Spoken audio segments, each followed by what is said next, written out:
there are just a few people that are not going to be able to be on the call, be on the webinar. Yeah, no problem. And we have begun recording for everyone who's on the call. And first of all, good afternoon to you all, and thank you, Karen, for also making this possible. We wanted to have today's webinar as a way to just establish the foundation for social networks. In the next week, what we're going to be doing is focusing more on the skills building portion of social networks. I understand that some of you or most of you have already some knowledge or maybe even implementing social networks. And a lot of the information that you're going to be receiving today is going to be perhaps repetitive, but I just want to make sure that all of us are on the same page as we move forward. Even though also I have a formal presentation, a formal PowerPoint, I want us to be a little bit more interactive. So what's going to happen is I'm just going to do a brief review of social networks and the context under why Wisconsin is doing it, why other jurisdictions are doing it. We'll explore a little bit of the context of Wisconsin and seeing how it can be effective, how social networks as a recruitment strategy can be effective. And then we'll open up for questions and answers. And just another disclaimer as well, you can see that we have two names on the board. My name is Oscar Marquez. I work for a capacity building assistant program here at AIDS Project Los Angeles. And I'm the coordinator for information and technology transfer. So anything that has to do with webinars or the website, which we are currently revamping, or any type of situation where you will need to access to subject matter experts, that would be my shop. The other person, Jordan Blaza, who will be traveling with me next week, and I'm crossing my fingers because today she wasn't able to be here as she's doing her duty. So I'm hoping that she doesn't get picked, but you know, if it is for the benefit of the country. And let me go ahead and move forward. As I mentioned, our capacity building assistance program is Share Action HD, where this is a partnership between AIDS Project Los Angeles and UCLA's CHIPS, or Center for HIV Identification, Prevention, and Treatment Services. We are funded by the CDC to provide capacity building assistance and trainings to health departments. And a lot of the times what we do is, like in this case, we work through the health department to assist their the CBOs that they're currently funding or supporting. So we, in a way, supporting directly what the health department is doing. In case that any of you, as a CBO, would like assistance for capacity building, there are different programs that are focused more on the CBO side. And just a few acknowledgments before we begin. We wanted to acknowledge the Wisconsin Department of Health Services. You're going to see some of the slides today that are going to look very familiar that we borrow from them, and also because Karen is hosting us today, so we wanted to say thank you for that. Once again, AIDS Project Los Angeles, which is the agency that I'm working for, and the Centers for Disease Control and Prevention, as they are our funder. All right, I just want to do brief introductions.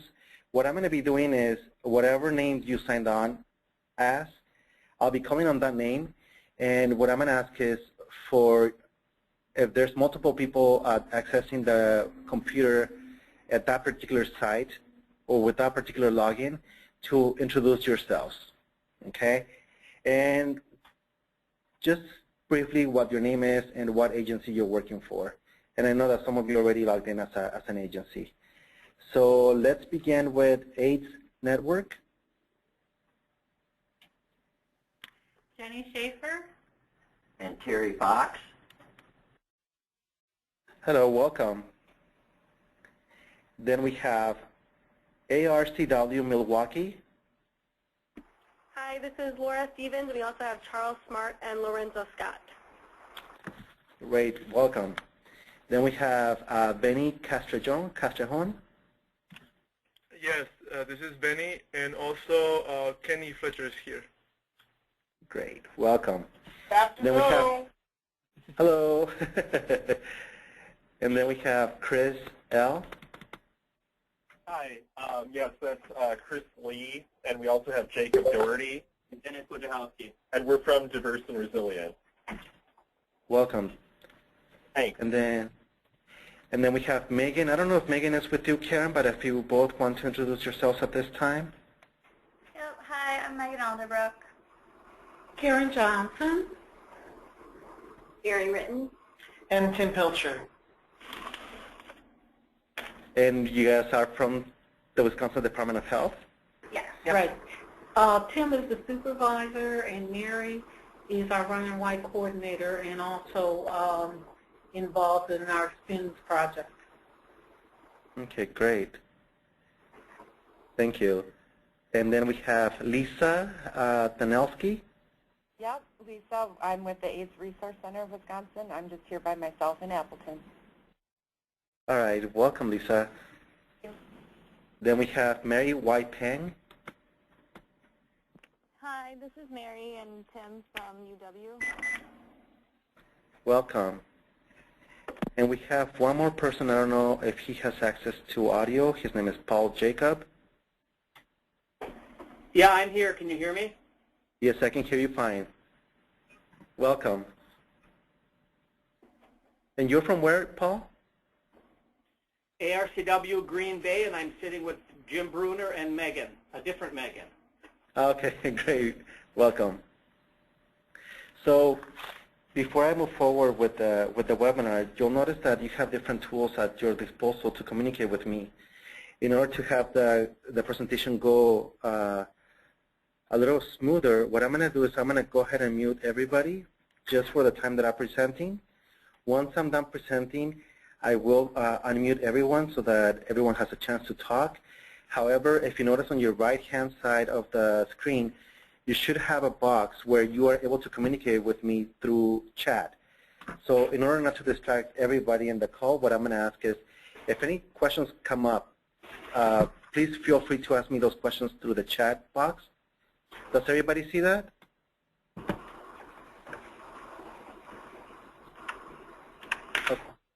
I'm assuming yes. Sure. So that's one of the things that you can use in order to communicate with me during the presentation. So at this time, what I'm going to do is I'm going to go ahead and mute everybody just so that we have a smoother presentation, and then I'll go ahead and open the mic. All right, I have muted everybody just so that we have eliminated the background noise. And for those individuals who will be watching this webinar at a later time, don't have the background noise, and it's not as disturbing. So on today's webinar, give me one second. On today's webinar, we're going to be talking about, once again, the social networks as a recruitment strategy. And a lot of it, when it comes to this type of strategies, is not only knowing what the strategy is, but also knowing how to apply it. Because the way that it's implemented in Wisconsin is not going to look the same as it is implemented in Los Angeles or Washington, D.C. So a lot of it, what I'm going to ask off of you during this webinar is to identify the ways that each of the elements can be modified or adapted for your particular context. Because even within Wisconsin, the way that AIDS Network might apply it might be a little bit different than RCW or any of the other agencies. Because a lot of it is determined by the type of clients that you're seeing, is determined by the type of places where or environments under which you're operating. So hopefully, at the end of this webinar, you have a little bit more clear strategy or initiative to how to apply the social networks. So for this webinar, what we're going to be reviewing briefly is identifying the context for implementing social networks. We are going to go a little bit over some of the key terms of social networks for recruitment strategies. Some of this you are already familiar with, and I understand that. Once again, we just want to make sure that everyone is on the same page. And we're going to go over the framework for developing the social network recruitment strategy, especially on the infrastructure, implementation, and monitoring and evaluation. One of the things that I'm going to mention, and that I'll probably repeat later on, is that the focus of today and the focus of the skills building face-to-face training will be mainly in the implementation. When it comes to the infrastructure monitoring and evaluation, I'll be focusing that more with the supervisors. But the implementation is what we would like to focus at this time. So now let's look under the context for social networks. So why is Wisconsin doing this? Well, first of all, Wisconsin is not the only jurisdiction that is doing social networks. In reality, it is done by, I will say, most of the states. And one of the things that happens that most of you are probably aware of is that in 2010, the U.S. government released its first national HIV/AIDS strategy. The importance of this is that it was the first national strategy created by the United States in the 30 years since they first identified HIV as a pandemic. Now, what happens with the national HIV strategy, or what is the relevance of this? So what happens is that this set the tone for everybody else to start implementing HIV services and HIV prevention services. And what happened was that the NHAS created a roadmap as to what were some of the goals that we wanted to achieve as a nation in order to curb the number of new cases for HIV and how to take care of those individuals who were living with HIV. So as a result, each of the government agencies that provide funding for any type of HIV services or any type of HIV prevention services were mandated to draft a document in which they would indicate how they would assist in achieving the goals of the national HIV strategy. So in this case, when it came, like for example, SAMHSA, HRSA, the CDC, all of those have created different strategies in where they're identifying the ways that they will be assisted in meeting this particular goals of NHAS. And in case of the CDC, what they brought forward was the high-impact HIV prevention. The high-impact HIV prevention has very specific goals and markers that not only jurisdictions or health departments have to follow, but also the CBOs, clinics, and any type of organization that is wanting to implement HIV prevention services and want to be funded by the CDC, that they need to adhere by. So there are multiple strategies named there. And if you're not familiar with high impact or HIP, I will say that it will be good to be familiar with that if you're going to be seeking funding from the CDC, or if you're going to continue seeking funding from the health department, as they are mandated to apply some of the components from HIP. And one of them was the social networks, and that is one of the reasons why social networks came to be. So social networks is a strategy that is believed to be a very effective strategy in recruiting, especially those hard-to-reach populations.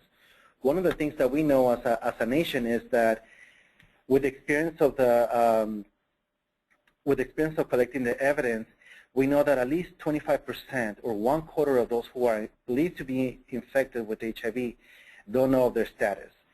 And a lot of it has to do with the fact that they are hard to reach populations for whatever reason, whether it is a stigma, whether it is that they're not reaching out to services, or at the fact that they don't know that they're at risk.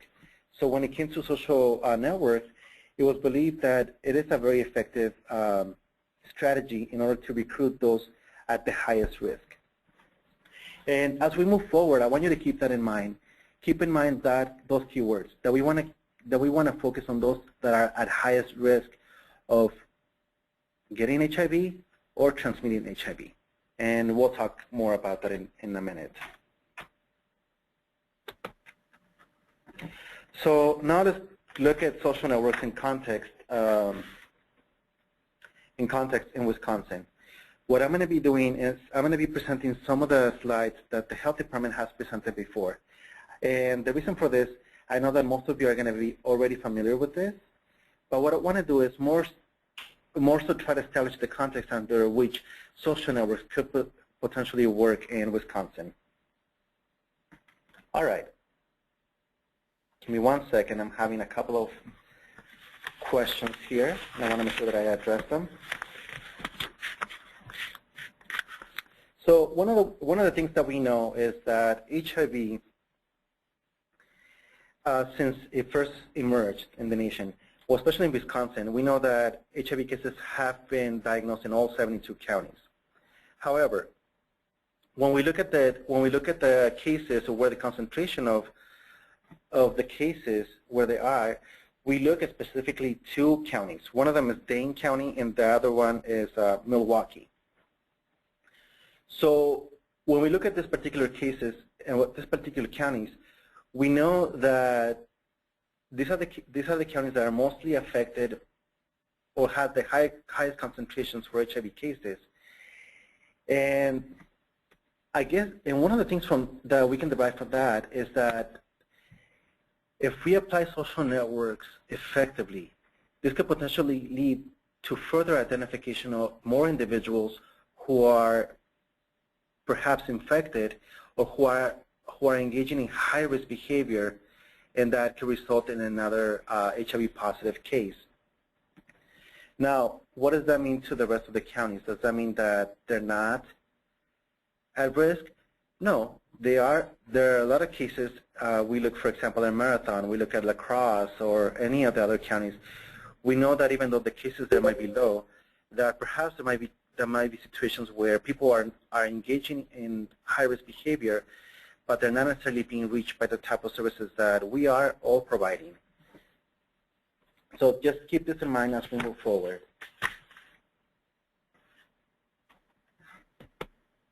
Now let's look at how the rate of infection goes. So if you look at this particular graph, we have two different kind of components here. First, we have the males on the left-hand side. One of the things that we can see is, first of all, the numbers are higher. One of the highest numbers is for those in the bracket of between 20 and 29, 20, 24, actually. And when you look at the second bracket being 30 to 34. It's important to keep this in mind because at the end, when you're applying social networks, this might be the populations that you want to be looking at or focusing on. When we're applying any type of strategy, we want to look at the resources that we have. And does that mean that we're not going to serve people on the 60 plus or men on the 60 plus years? No, we're not going to be isolating anybody. But what we're saying with this is that when we look at this graph, what we want to do is make sure that we're focusing our resources to reach out to these individuals who are at highest risk.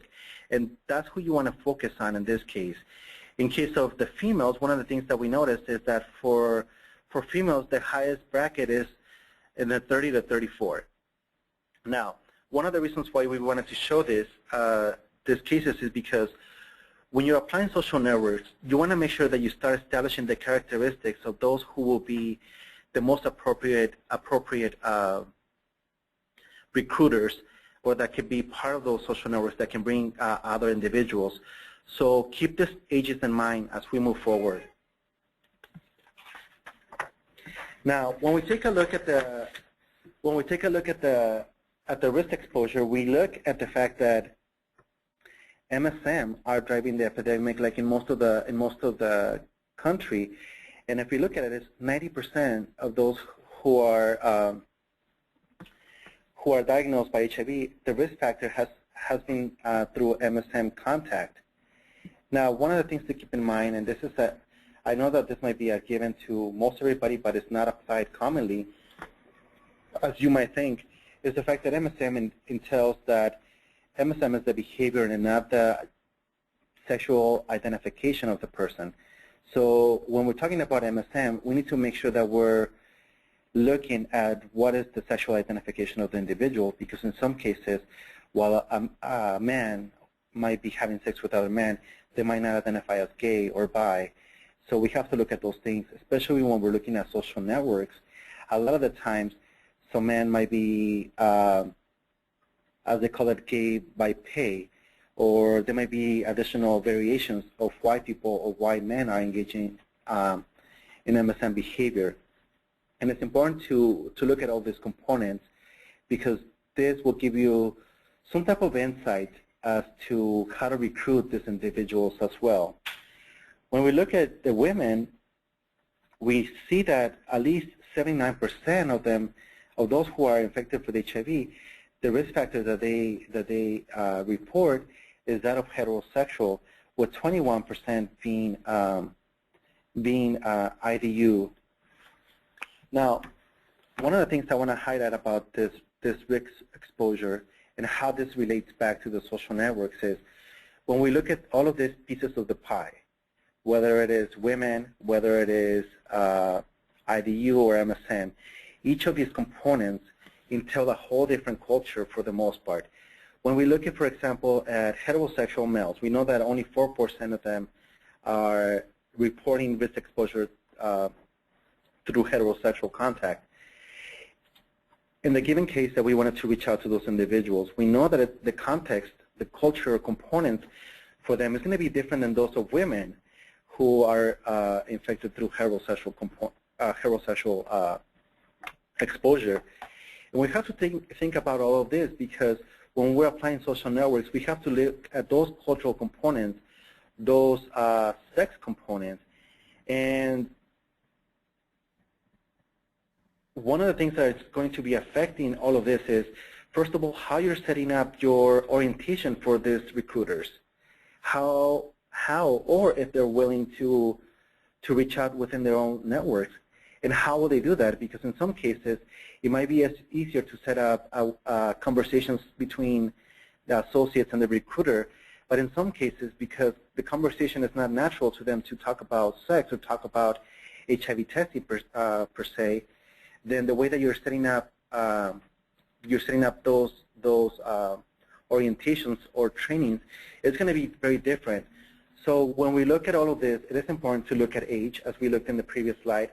And it's also important to look at what is the risk exposure, and also sexual identification of the individuals, because that will have some type of effect on how the social networks is implemented within your services. Now, here's a brief summary. I'm not going to go over every single component. I just want to highlight some of the things, some of the things that we haven't discussed already. And the first one that I want to highlight is the geography. We know that the diagnosis rate in Milwaukee County is 5 times higher than in Wisconsin, including Milwaukee County. So one of the things that this is telling us is that a lot of the concentration is in Milwaukee County. So when we look at the entire state and we look at Milwaukee, we know that a lot of the concentration is in there. So we know that a lot of our efforts have to be focused on that. Now, the other thing that I wanted to highlight in this case is the late testers. One of the things that we know is that about 37% of individuals first diagnosed with HIV in Wisconsin during 2012 progressed to AIDS within 1 year of HIV diagnosis. So what is this telling us? What this is telling us is that individuals are not either accessing services on time, or we are not accessing those individuals to be able to test them early in their infection. Because one of the things that we know is that these individuals are living with HIV for quite some time before they even access services. So looking at this, one of the things that we want to do is, if these individuals are progressing or are late testers, we want to ask them why. We want to make sure that we are reaching to individuals similar to them, and perhaps in this case, maybe use them as recruiters for our social networks, because in this case, even within their social networks, there might be a possibility that other individuals are in the same conditions as they are, meaning that they are living with HIV and are not reaching services. Now, let's talk briefly about social networks for recruitment, just a little bit of the background. And it was a study developed in the 1990s by Robert S. Broadhead and Douglas Heckathorn. It was targeting especially drug injectors in several cities in Connecticut.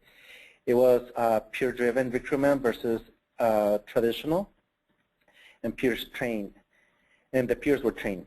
One of the things I want to mention, and I want to do a little parenthesis here, especially with IDU individuals, is when I was mentioning about the cultural component of certain risk groups or certain groups exposed through certain risks, such as IDU, the cultural components are very particular.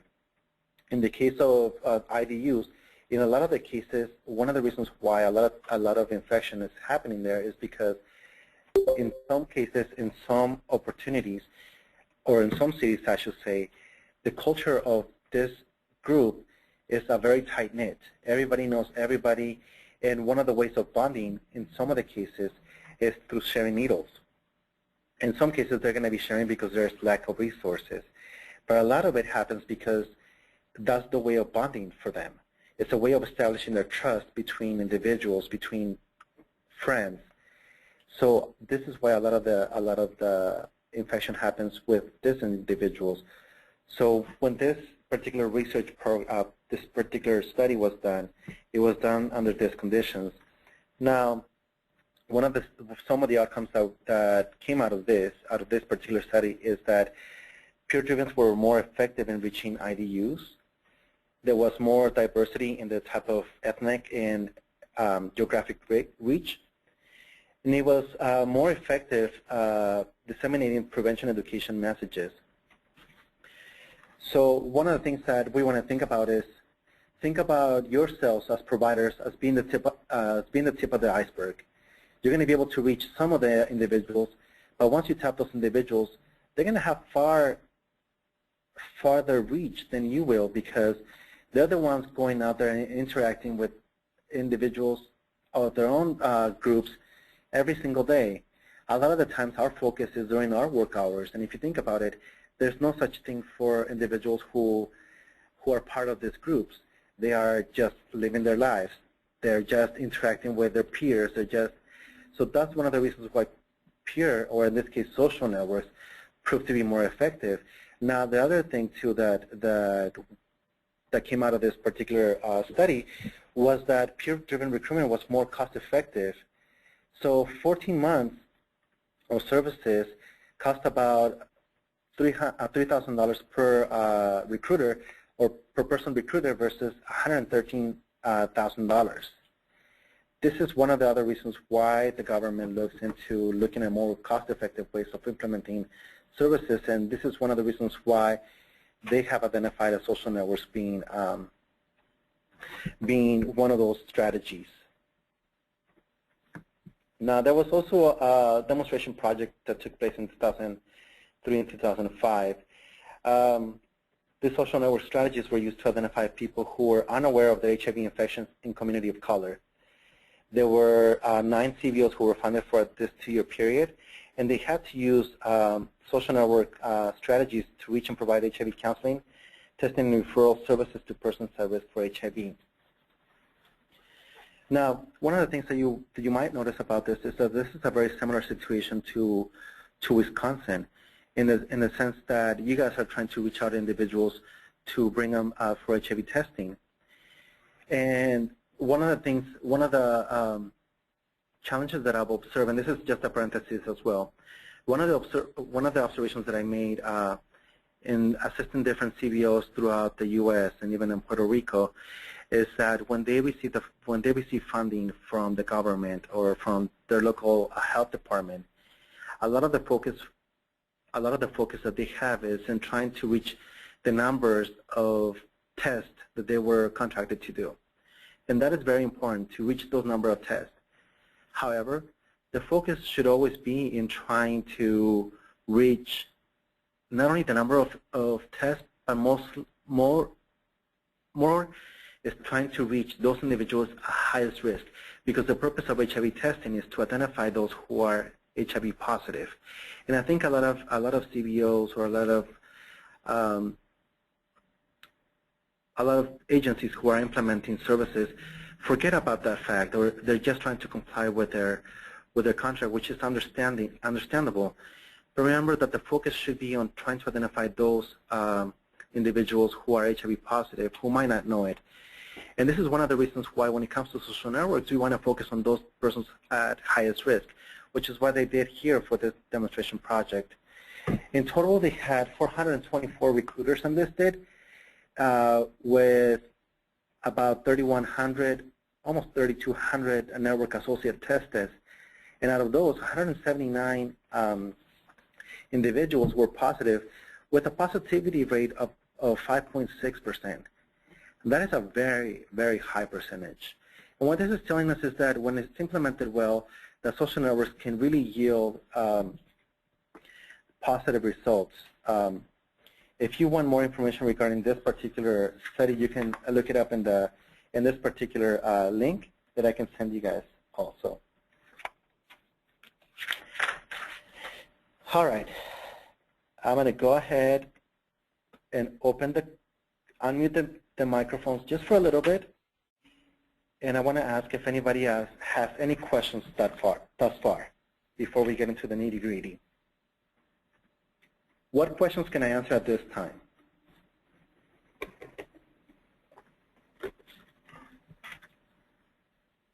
No questions? Okay. We're going to go ahead and move forward. Let me go ahead and mute all of you again. There we go. Okay.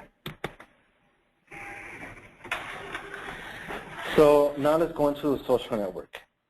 One of the things that we like to go is we like to start from the basic. We like to start from basics. We like to go to establish the foundation so that, like I mentioned before, that all of us are on the same page. A lot of this information, because some of is going to be redundant, because some of you are already implementing social networks. The purpose of this is that when we go to do the face-to-face training, that our time can be focused specifically on building the skills and not necessarily focus so much on talking about social networks, but more so how to do the work. So in this next few slides, I'm going to do just a brief presentation of how we understand social networks. I know that in some of the cases that there might be some differences in how Wisconsin is implementing it, and I'll be more than happy to hear that from all of you. And then what I'll do is I'll open the floor for other questions, additional questions that you might have. All right, so when we talk about social networks, we just want to clarify that social networks, the word social is used throughout different types of activities. And we want to make sure that we're using social networks appropriately.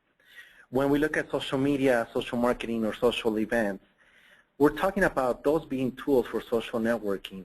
And perhaps some of them might be used by you or by the recruiters. But when we're looking at social networks, we want to make sure that we're focusing on the set of individuals linked by one or more common relationships. So let's keep that in mind. So social networks are a set of individuals linked by one or more common relationships.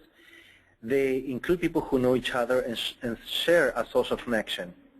Now, one of the things to keep in mind is that the connections through which people are connected might be formal or might be informal. Case in point, let me give you an example. For example, I have several networks.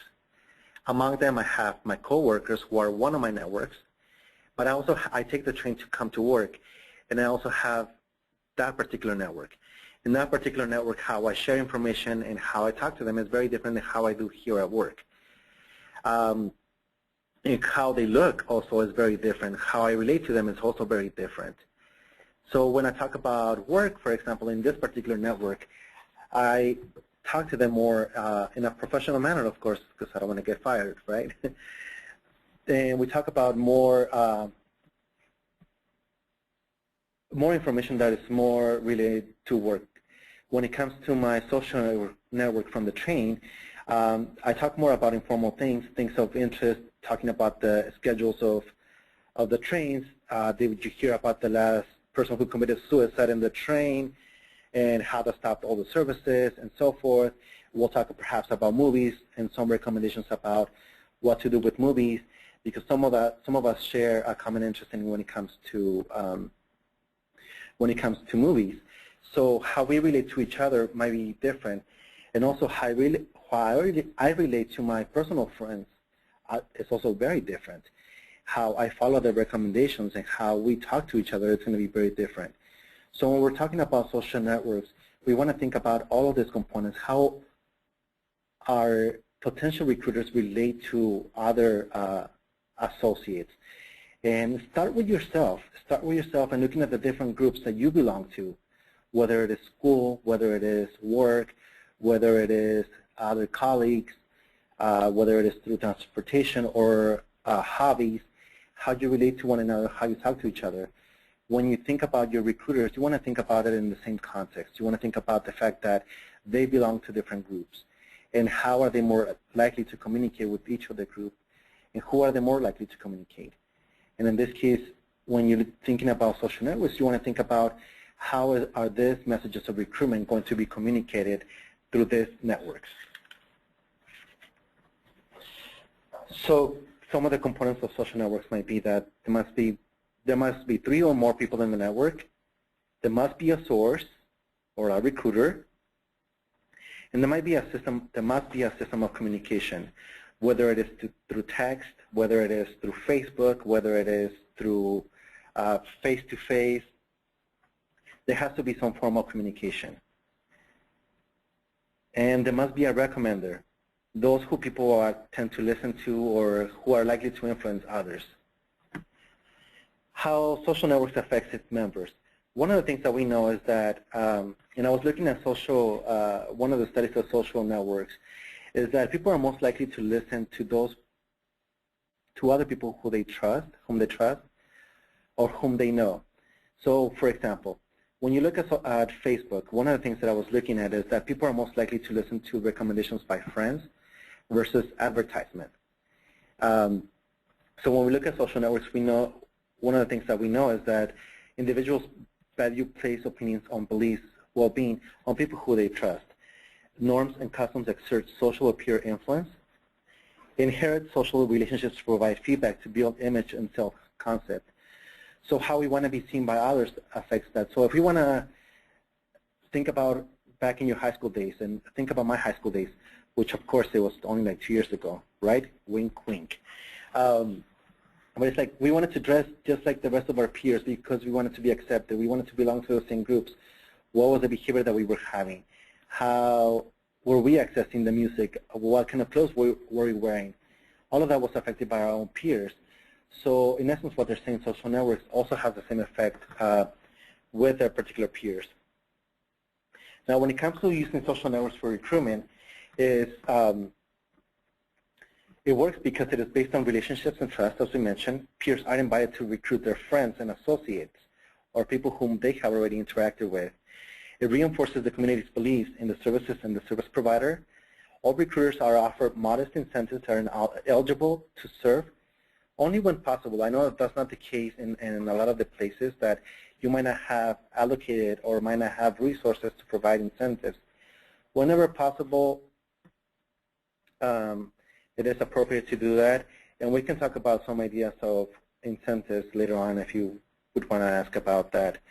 Now, I want to highlight especially point number 3, which says reinforces community's beliefs in the service and the service provider. One of the things you want to make sure in looking at the different characteristics of an effective recruiter is you want to make sure that the person has a buy-in of your services. Because a lot of times you might identify an individual who is very influential in the community, but if they don't have a buy-in of the services or HIV testing or your agency, it might be a disservice to your services to use that person, to try to use that person as a recruiter, because they might not be disseminating the appropriate message. Now, in theory, this is how it's supposed to work. You look at yourself being at the center, you have an initial reach, let's say, of 4 people. When we look at these 4 people, we see that they have their own networks. Well, one of the things we want to make sure that we do is that we prepare well those 4 individuals so that they can go out and disseminate the messages that we want them to disseminate. In this case, is of recruitment for HIV testing. And we want to make sure that they do that and give them enough support, whether it is through training, whether it is through mentoring, or whatever the case may be, so that they're also conducting the appropriate recruitment with their own networks. And it's sort of like a quote-unquote acceptable pyramid scheme. You want to make sure that you're reaching out to individuals in different groups that otherwise you might not be able to. So, for example, let me try to do this.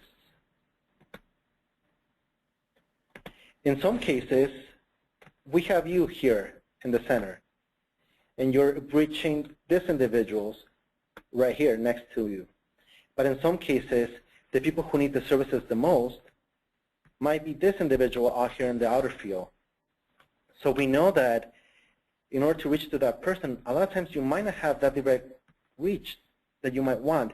So you have to go a lot of the times through your particular recruiter, and that particular recruiter has to go to their own network so that that network in particular can reach out to that particular individual. And give me 1 second. Okay, they're just clarifying about incentives, so we can talk about that in a minute. Thank you for that clarification. So when we look at all of that, we know that it can be more effective because a lot of times the most affected individuals might be those individuals in the outer perimeter that you might not have a reach to. And this is one of the reasons why we're using social networks. Give me 1 second now. Let me try to erase this. All right.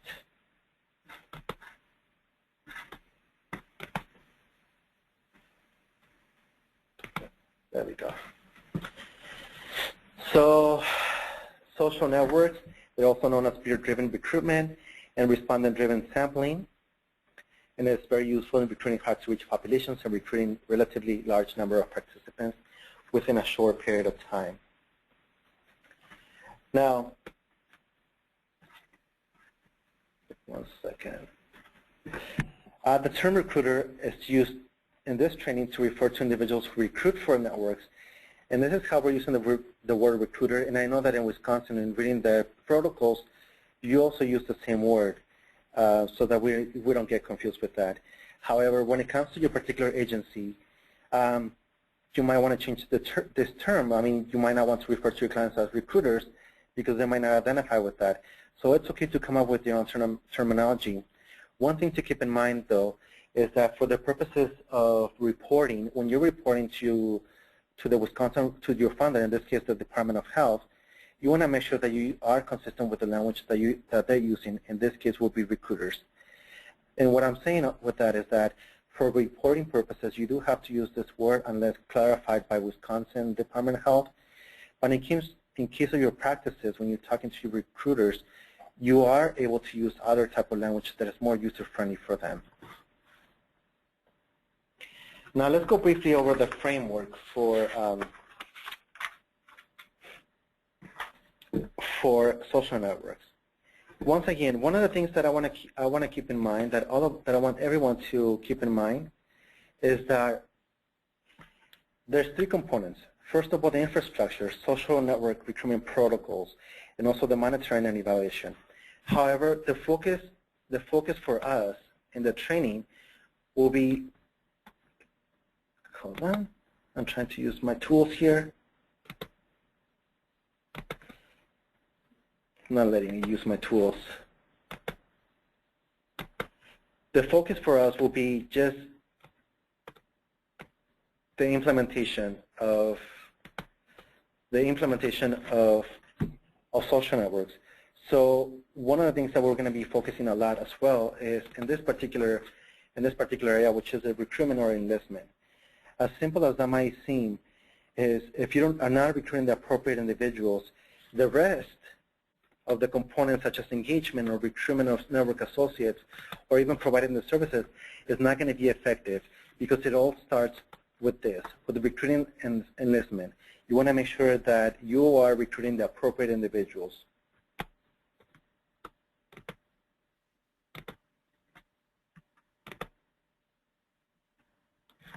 Now, some of the qualities to keep in mind for a recruiter, and this is something that we mentioned before, is having an influential leader or having someone in the community who is an influential leader. Person who has received the services already with you, or someone who volunteers at your agency, someone who is an effective communicator, someone perhaps who has been successful in reducing the risk around HIV, someone that agrees with the goals of the program and the mission of the agency, and their ability to recruit social network members. Once again, someone who has a buy-in from your from your agency. One of the things to keep in mind, and this is something that we might discuss more when we are talking in person when we're doing the face-to-face training, is that a lot of the times when we're looking at social networks, we have to think about who is the influential within a certain community, because a lot of the times it might not be exactly the person who you think it is. In other words, if you're trying to reach high-risk MSM, a lot of the times it might not be an MSM who is a high-risk MSM who does the recruiting for you.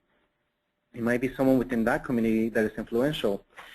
One of the examples that I have for that is that here in the agency at APLA, we were conducting a group session, and their job was, and I don't know how many of you are actually familiar with, I forgot the name of the intervention, sorry, I'm having a blank moment. This intervention where the group has to go out there and recruit other individuals to bring to the group and form other groups. And one of the things that, and this was for young MSM who identified as gay. Now, the most effective recruiter that my colleagues found through that was, it was not one of those, it was not a young MSM who identified as gay who was the most influential or the person who recruited the most.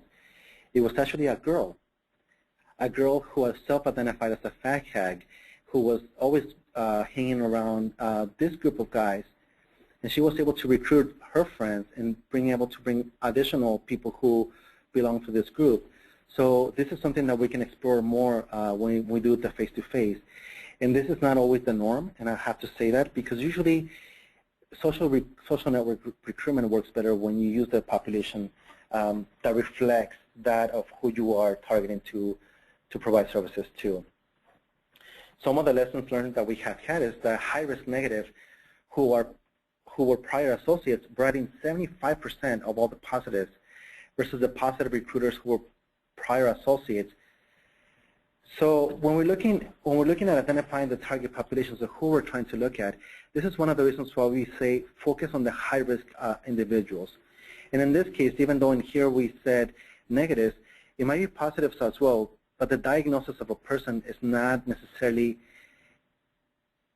the most influential factor. It might be the behavior, and a lot of the times that has proven to be more effective to focus on the behavior rather than the status of HIV. So when it comes to the implementations, there are 4 phases of the social network strategy. The first one is the recruiter enlistment, choosing the right individual and engaging them to be able to provide messages that they can go and disseminate to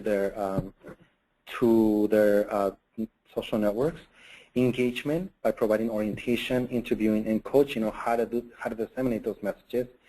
Recruitment of their associates or their social networks, and at the end provide the HIV testing.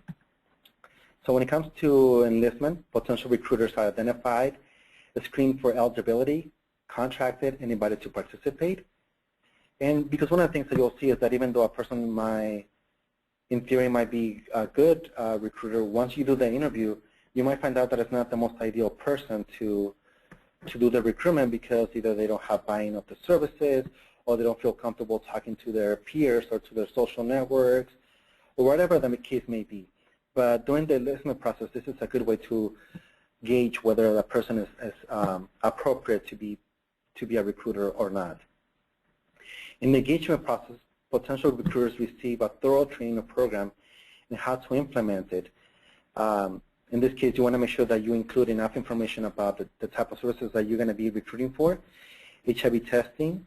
You want to make sure that they're familiar with whom you are and how they're going to be able to reach out to you to bring out the other associates. You want to make sure that everything is set up in this phase.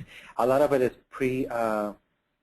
pre-implementation work, but a lot of it has to be doing in how you're preparing these individuals to go out there and do the work. And one word, recruitment training. During the interview phase, you want to make sure that you're discussing the strategies of recruiting. You are also trying to seek information regarding what are some of the associates that they can reach out to, in this case, creating a list of associates, or even the venues where they socialize, because some of this, I know that a lot of people do outreach, and outreach is only one of the components of how to reach out to individuals. In some cases, These individuals might be reaching their networks through different means. It might be through an app, through Grindr. It might be through Craigslist. It might be through support groups. It might be through different ways. So you want to make sure that you're obtaining this information from the recruiter. And the reason you want to do that is because depending on where they're reaching their associates, a specific strategy might have to be developed for each specific venue. Because once again, the way that you talk to someone in a social setting, in a face-to-face setting, might be very different from other settings such as Grindr. During the coaching should include talking about personal safety, but you want to make sure that you're not putting them in danger or that they're not going out there in danger. You want to make sure that this is done only because not only do you not want to put them in danger, but also because the agency becomes liable in any type of situation where they might be in danger. Approach, you want to troubleshoot some of the approaches for raising the topic of HIV, how they can begin talking to the associates about it, and if appropriate, and only when appropriate, approaches to disclose their own HIV status to networks. This is only when appropriate, and it's only if it's necessary. If the recruiter feels that this is going to be more appealing, or more appealing for a person to seek services. The status revelation should be done as a blanket strategy. It is only done in order to, if it is going to appeal for people to come in for services. During the phase 3 is the recruitment of network associates. This is when the recruiters go out there and go and talk to their associates, go and talk to their networks, and actually start getting them to try to come to services. The recruiters will now begin contacting the network associates to recommend agency and program services. By this time, the recruiter should already have all the information they need in order to talk to their own networks. They should have your contact information. They should have information regarding the services, such as times, locations, where you're going to be providing the services. And phase 4, this is more you. It's like, where are you going to be providing the services? Now that the associate has accepted to receive the services, where are they going to be seeing you? Are they going to be accompanied by the recruiter if appropriate? Is this the way that you're going to be disseminating the additional incentives? Or these are things to think about. So in a nutshell, that's what social networks is. Once again, it's a very brief overview. I know that most of you are already familiar with social networks. Before I open the microphones for questions, I just want to give you a few other points. I want to give you a few other points that I want to make sure that we're discussing. Now, some of the things that you want to keep in mind as you move forward with social networks is what APLA is doing when it comes to providing this particular technical assistance. What we're doing is we're reviewing what social networks is and how the social networks are implemented. You want to make sure that you're being active in researching your own context so that social networks are being applied within your appropriate context, and you're doing it in a way that is more effective. Now, you also have to take in mind that you all have protocols or guidelines. You all have protocols or guidelines that you have to follow because that's what has been established. So there might be some slight variations of how we're telling you to do things versus Wisconsin, versus how the health department is telling you to do so. And we can clarify all of those details if appropriate. Now, as far as the 2-day training that we're going to be having, I believe it's already next week. Don't quote me on that. Yeah, I believe it's next week. What's going to happen is that for a day and a half, we're going to be meeting with most of you who are doing social networks, who are implementing social networks. And what we're going to focus on that day and a half is we're going to be focusing on doing different kinds of skills building activities to enhance the skills that you already have in terms of implementing social networks. This will be a good time for you to bring questions or for you to practice the skills that you already have and to polish them during this time. During the second half of the second day, what we're going to be doing is we're going to be meeting with supervisors so that supervisors are better able to support the implementation of social networks and we're going to be giving them also some tools. We're going to probably do some skill building activities and discussing some of the points that are more pertinent to supervisors. With that said, I'm going to go ahead and open the lines of the microphone so that anybody who has questions is able to ask. Once again, this was just a brief overview of what social networks are. Let me go ahead and turn things over to you guys. And what questions do you have for me at this time?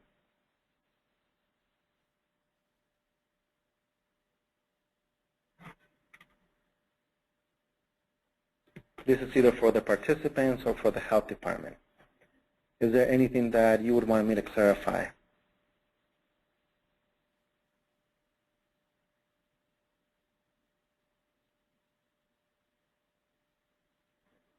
Is everybody awake? Yes. Okay, good. Does anybody have any questions or comments or anything that you want to bring up at this time regarding the social networks?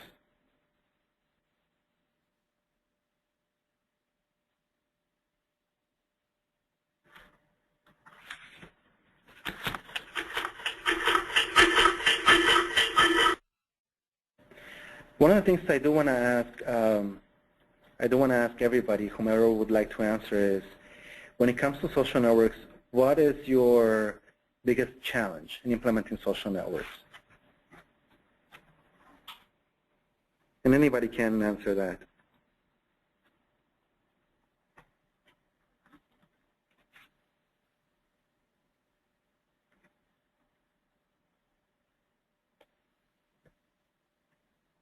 Or I'll just pick someone. I think one of the challenges for me has been finding the right leaders. Okay. Yeah, to recruit the associates. That's okay. a challenge for me. Thank you. This is Ken, right? No, this is Benny from 16th Street. Benny. Okay. And I heard someone else? That was Kenny in the back. Yeah, this is Kenny in the back and okay. Eddie in the back too. Okay, I see. Any other challenges that anybody else has faced?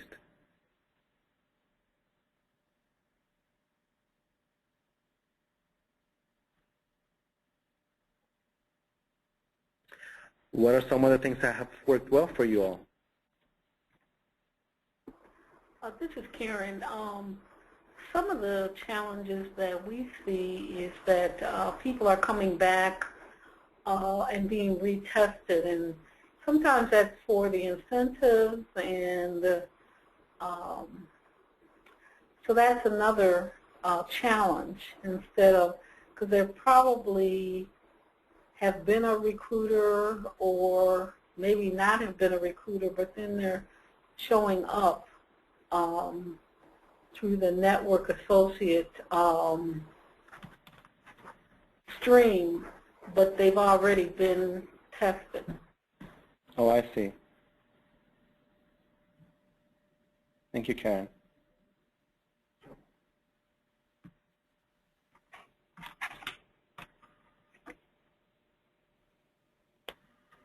Now, is everybody, are all the agencies based on Milwaukee, or is everybody throughout Wisconsin?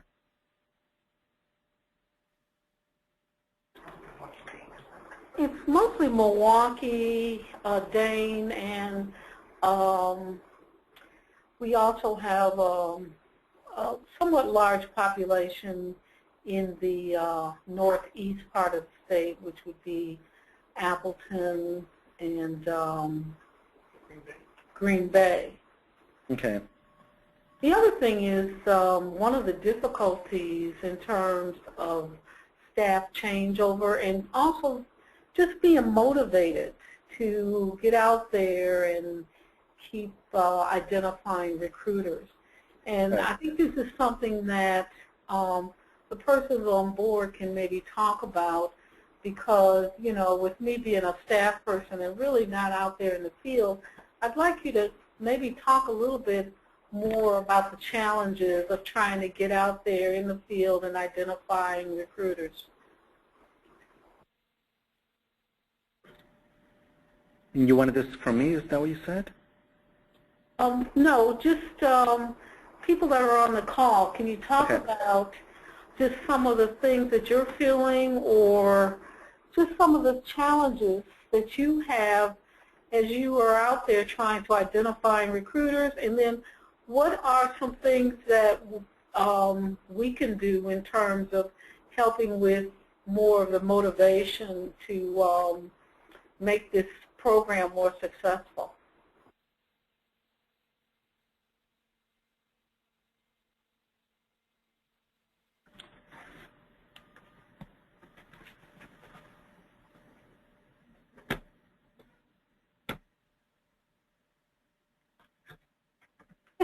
Okay, this was probably not a good day because everybody is recovering from the holiday, right? Everybody's tired.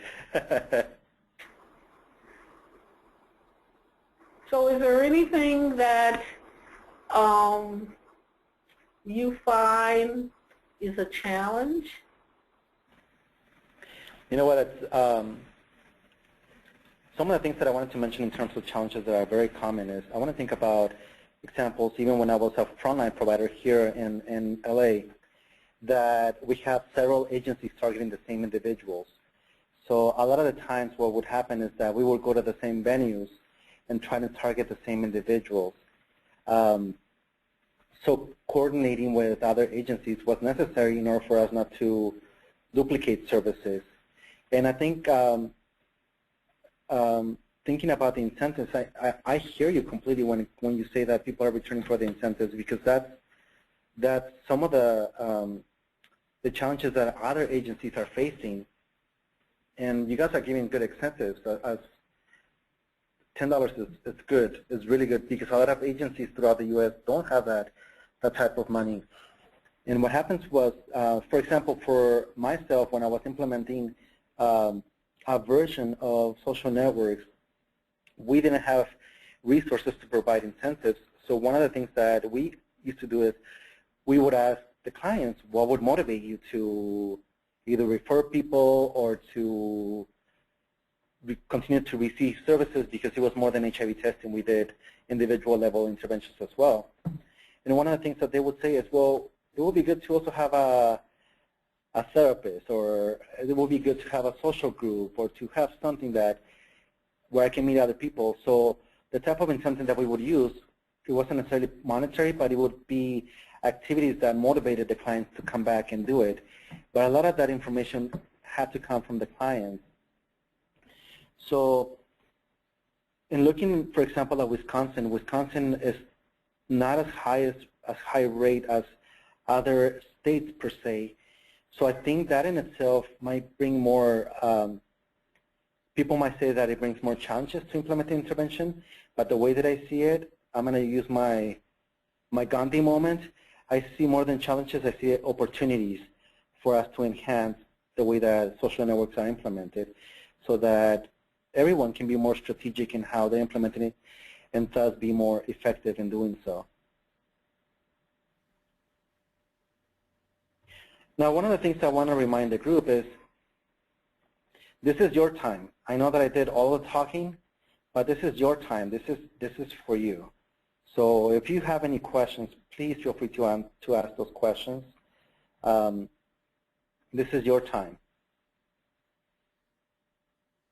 Hi, I've got a quick question. I'm wondering, during this two-day training, if the people that are doing the testing, the social networks testing, the staff that's doing it, if they're going to have the opportunity to be able to talk together and share ideas and frustrations. I'm wondering if maybe people aren't speaking out what their concerns are because the state is on the line and supervisors are in the room, if there'll be some time just for people to have like free conversation without any of those inhibitors there, maybe? I don't know. That's a fair question. I think we could create that opportunity to do so. One of the things to keep in mind is that for the 2-day training I believe some supervisors will be present, and I believe the health department will be present. I'm going to put my information up right now so that people can contact me. And let me just say, and this is not just because I'm working with Karen at this time, but my observation with her is that she's been really helpful, and I know that her intention is to support as much as possible the way that this is implemented. I know how at times it might be intimidating to talk, and I'm not going to force anybody. But what I'll do is I'll give you my contact information. I'll give everybody my contact information, so you might reach me at your own leisure, and we can even discuss some things that might be frustrating, and that might be helpful for me also to address some of those issues during the training without naming names. So right now you can see my contact information on the line. So please feel free to reach out to me, and we can talk about what are some of the frustrations and how is it that from the technical assistance perspective we can address some of those issues. I would just like to respond in terms of the state. First of all, we're not going to be participating in the training, and there's going to be many opportunities in terms of working in small groups. There's going to be some role playing. It's going to be very interactive. It's not going to be, that was the purpose of having this pre-course webinar, just to kind of go ahead of things and so that you can really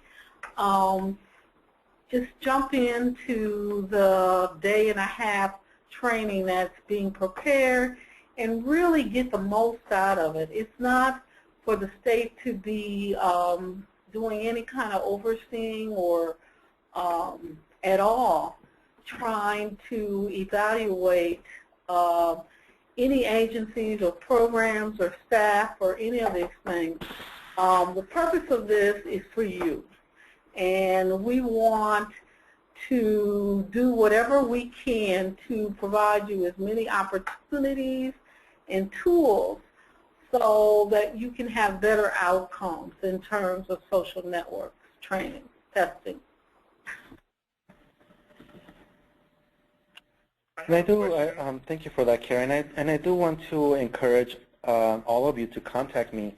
One of the things that we like to do as a service provider is to be able to tailor the services as much as possible for those who are going to be receiving the services.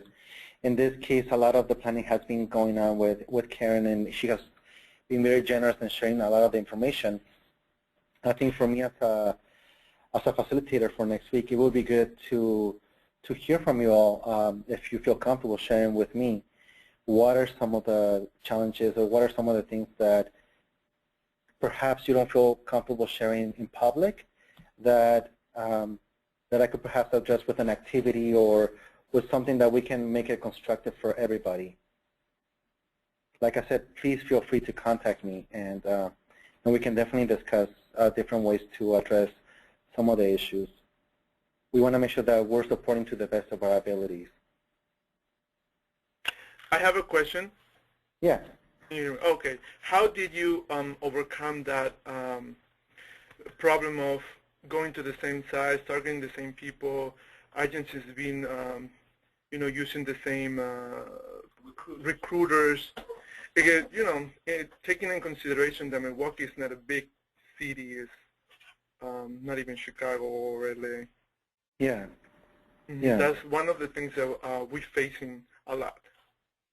Yeah, and that's very understandable. I think when I was looking at, that's one of the biggest challenge. Well,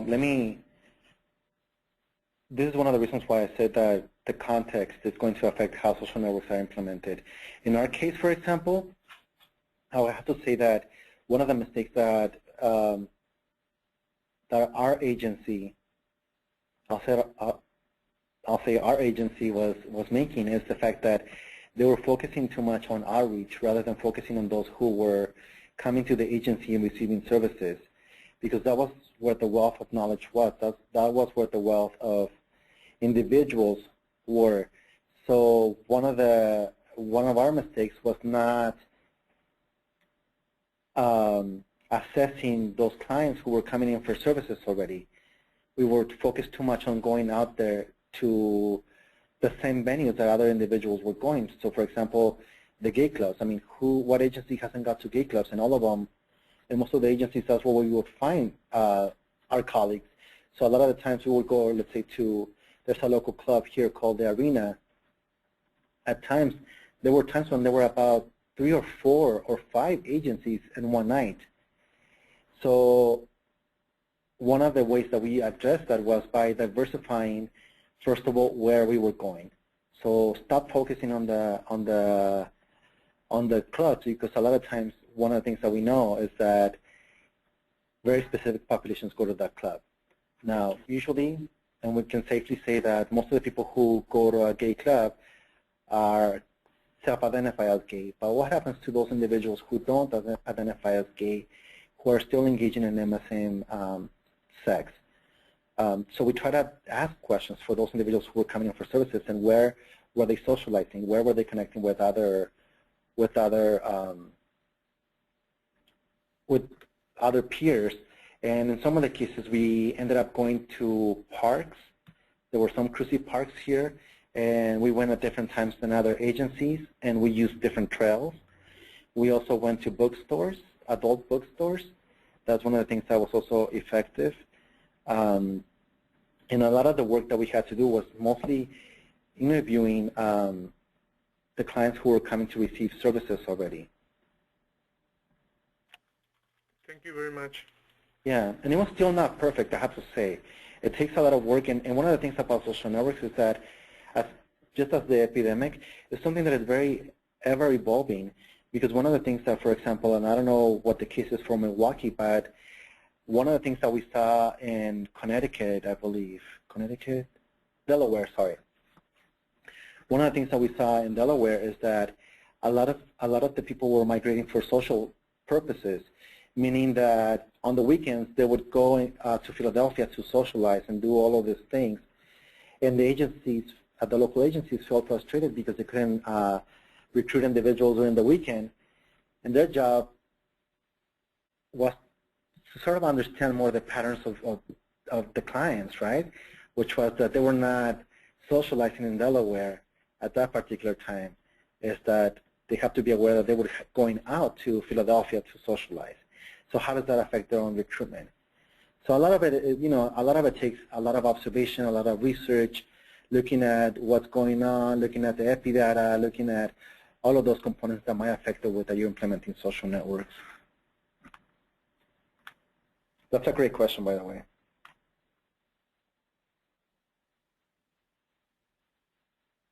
What other questions can I answer?